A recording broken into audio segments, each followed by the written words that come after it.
Prevention of a toothbrushing meltdown starts with consistency and predictability. If you know toddlers, you know they love to know what will happen. They thrive on predictability and consistency. This is why they like to watch the same video or listen to the same song over and over and over and over. It's safe. There are no scary surprises. They know it ends well. So establishing a consistent toothbrushing routine is essential to success because they know what will happen, and that alone will make toothbrushing less threatening to them. The trouble, though, with establishing routines with toddlers is that their memories are short. Even though you know toothbrushing comes every night after bath time, they don't know this. They will need daily reviews and reminders of the routine because every day is a new day to them, and tomorrow is forever away. A funny story, my 4-year-old, she still thinks it's a new day after nap time. She refers to her sleep times as the dark nap, which is bedtime, not as sinister as it sounds, I know. And then the light nap, which is nap time. And tomorrow is both after nap and after bedtime. And yesterday was this morning and also the day before today. It's adorable, but she truly gets confused and frustrated sometimes. And this example highlights how even preschool age children are still working on grasping the concept of time and therefore routines. So for toothbrushing and really any routine to have the best chance of happening tantrum-free, we need to keep it predictable and consistent. This also means that all adults in the household who participate in the task need to be on the same page and using the same system. You have my permission to send this to whoever else you need to, your spouse, grandma, the babysitter, and ask them to watch it so that they're using the same tactics you are at toothbrushing time.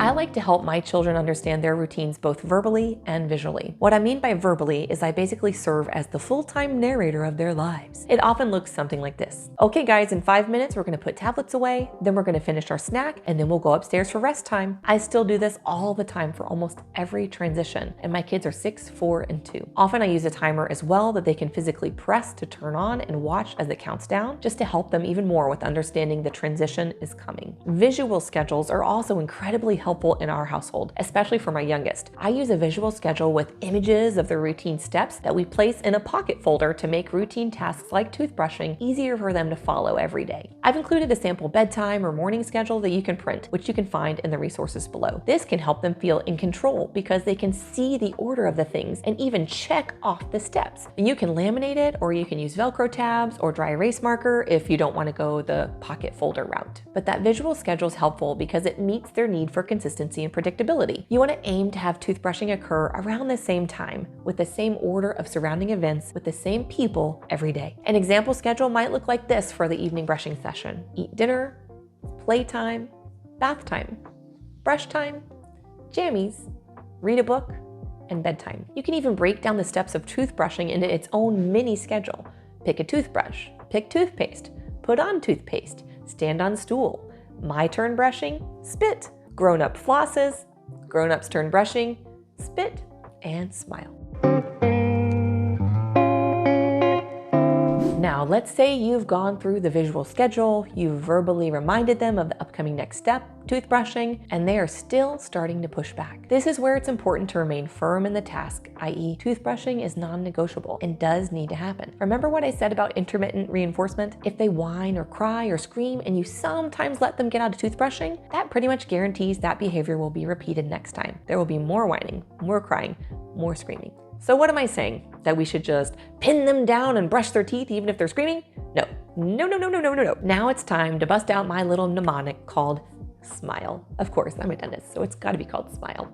SMILE is a way of working through a tantrum alongside your child and still accomplishing toothbrushing in a way that is atraumatic and will not damage your parent-child relationship. So the S of SMILE stands for spicing things up. So we see the resistance coming.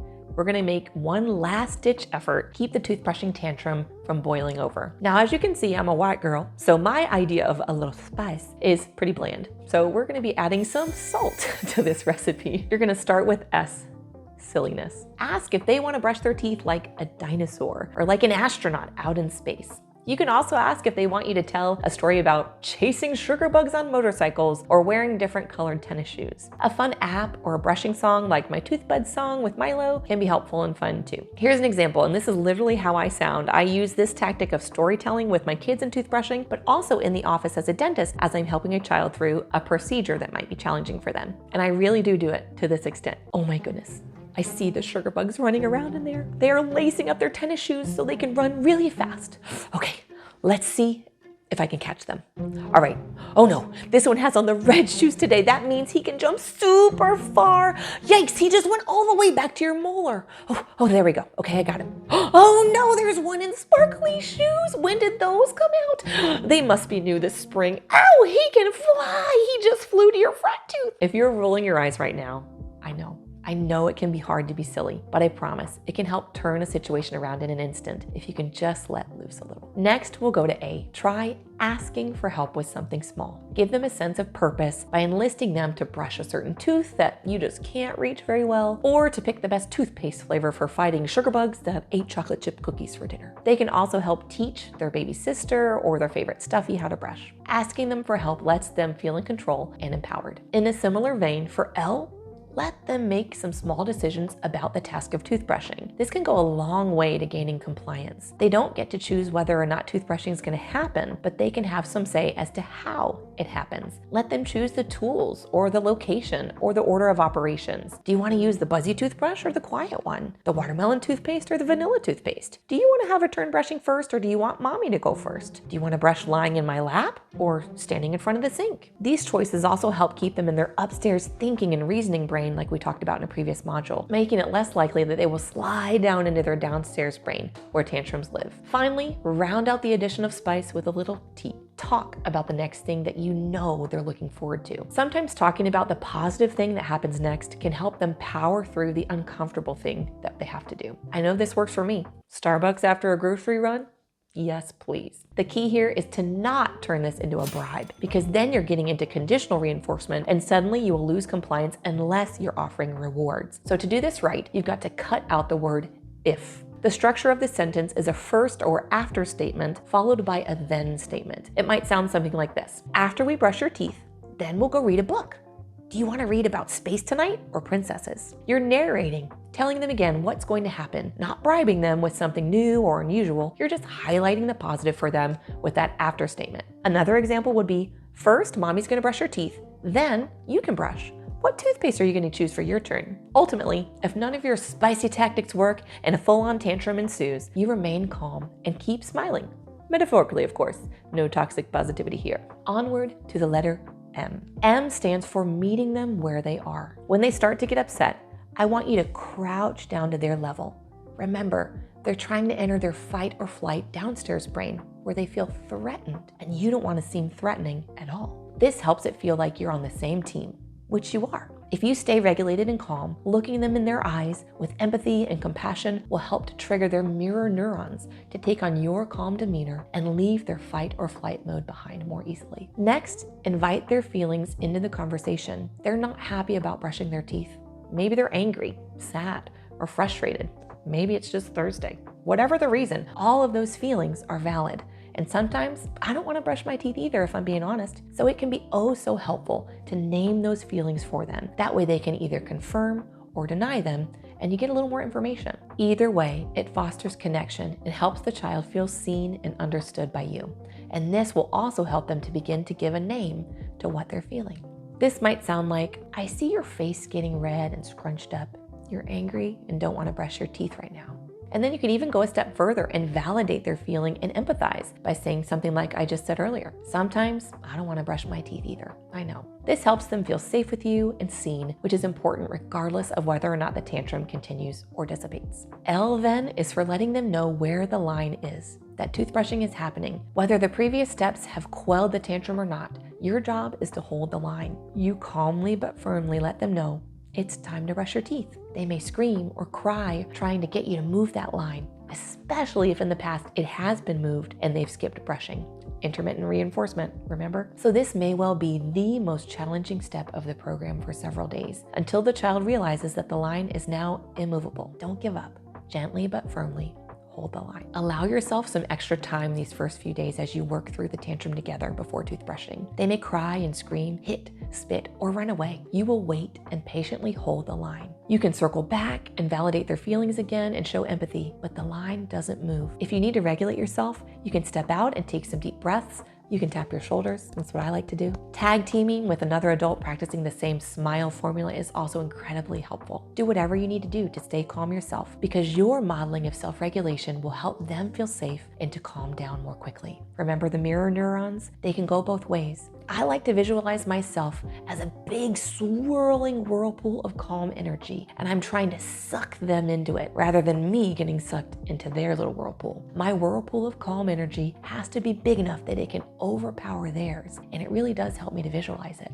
I hope it can help you too. Once the line has been drawn, it's a matter of repeating the above steps and moving on to E, which is entering the waiting phase. How long this phase lasts will depend on your child's temperament and how toothbrushing has gone in the past. Remember, prior intermittent reinforcement can make these last 2 steps doozies for a few days. If you know this will take additional time, then include that in your schedule for this brief period while you're working to establish a predictable daily toothbrushing routine. For most children with prior toothbrushing resistance, I find that a consistent 2 weeks of using Smile is the average length of time needed for the successful establishment of a toothbrushing routine. If you get to that point and are still meeting persistent resistance, or if at any point you feel that your child's resistance is more than typical, or if you just find yourself unable to manage the stress of teaching this skill alone, then please call for reinforcements. Invite in your pediatrician, your pediatric dentist, a therapist, an OT, and/or other specialists to help. Sometimes we just need help, and there is no shame in that. But let's circle back to waiting. One of my go-to phrases in the midst of a tantrum that I learned from my friend and parenting coach, Megan Ford, is, "I'll wait." It serves first and foremost as a reminder to myself not to press forward and try to reason with them when they're in their tornado of feelings mode, because they're in their downstairs brains. They can't be reasoned with. I have to wait for them to calm down and re-enter their upstairs brain with me. "I'll wait" also gently but firmly lets them know that I'm not going anywhere and the line isn't moving. This simple phrase lets them know that I'm there if they need support, but also that what we were planning to do beforehand is still happening. Altogether, my Smile method might sound something like this. I see you letting your tears out. You're sad and you don't want to brush your teeth right now. It's time to brush teeth. I'll wait until you're done letting your tears out, and I'm here if you need a hug or some help calming down before we brush. Most kids, when met with this calm demeanor and persistence, end the tantrum because it isn't getting them anywhere. They get the feeling out and then they move on. You can then circle back once they've calmed down and re-entered their upstairs brain to adding some spice. Often trying to get them to answer a question or make a decision will help keep them rooted firmly in their upstairs thinking brain. I like to offer them a choice for how toothbrushing will then proceed. I don't make it open-ended, which can be overwhelming coming off of a tantrum, but instead I give 2 or 3 options. Examples are, should we use the red toothbrush or the blue one? Should we pretend we're dinosaurs or space aliens? Should we use the sparkle toothpaste or the strawberry one? Do you want to stand in front of the mirror to brush or lay in my lap? And then you brush. You saw my example in the previous module with my 18-month-old who chose to brush on the floor, but I'll show you here again for you. You can see that there might still be some fussing or some tears as you brush, but you stay calm, you validate their feelings, you pause to give them breaks, and then you get the job done. They learn that this is just the way things go. The teeth get brushed and mommy's there to keep me safe and help me through if I have a hard time. Then we move on. When you're done with a successful toothbrushing session, it never hurts to give some praise. Wow, your teeth look so sparkly and clean. Or yay, your teeth are gonna stay healthy and strong now. Or we did that so quickly tonight. I wonder if tomorrow we can go even faster. And instead of laying on the floor, you stand and watch yourself in the mirror. You are such a big kid. Be sure with praise that you only mention the behavior you want to see repeated, i.e., don't dwell on anything negative. If they struggle, don't bring that particular behavior up or try to shame it away. Just move on and know that tomorrow is a new day and a new opportunity to continue to improve. I know it's hard and the waiting step will feel like forever, but you can do this. And remember, if you want to engage other professionals to help you in this journey, that's to be encouraged.